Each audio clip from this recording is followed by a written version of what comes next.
Hey everyone, welcome back. You know how we all want to get better at understanding English? Like, really get it. It's such a crucial skill, right? Whether you're traveling, working, or just enjoying movies and music. Exactly. And I gotta say, prepping for this deep dive, I came across some seriously cool tips Oh, yeah. from this source, pasted text, and honestly, some of this stuff I wish I knew years ago. I'm intrigued. So basically, we're going to unpack these strategies, see what really works for boosting your listening comprehension, that kind of thing. Awesome. I'm all ears. So first up, and this is something pasted text emphasizes a lot, is active listening. And I know we've all heard that term before. Well, but it's more than just like nodding along. right. Yeah, it's like actually engaging with what you're hearing. Totally. It's about being present, Okay. asking yourself questions as you listen. Oh, like what kind of questions? Well, say you're listening to a podcast. You could jot down keywords, summarize what you've heard so far, or even think of stuff you want to research later. So it's like having a conversation with a speaker in your head. Exactly. That internal dialogue strengthens your understanding. You're not just passively absorbing, you're actively processing. That makes so much sense. I actually tried that with an audiobook recently, took notes and everything. Yeah. I swear I remembered way more. See? It works. And that actually ties into another point from pasted text.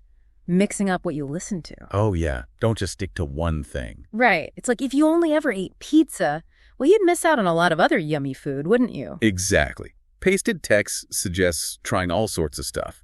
Podcasts, sure, but also like a British crime drama, maybe an American sitcom. You get exposed to different accents, speaking styles, all that. It's true. Like I noticed after watching a few British shows, I could understand my friend from London so much better. That's your brain adapting. Right. Getting used to different rhythms, intonations, even slang makes you a more well-rounded listener. I'm totally going to branch out more.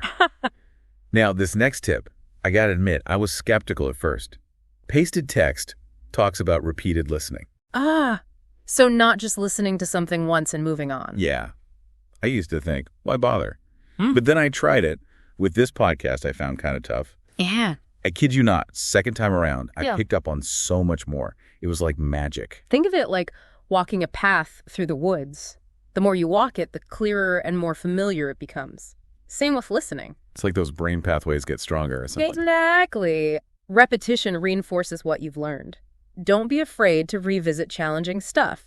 You'll be surprised at what you catch the second or third time. Okay, ready for a technique that's a little more active? Get it on me. It's called shadowing. Pasted text describes it as like mimicking the speaker. Mimicking. Yeah, like you're an actor syncing your speech with theirs. Sounds kind of weird, but apparently it's super effective. I've heard of this. It's like a workout for your listening and speaking skills at the same time.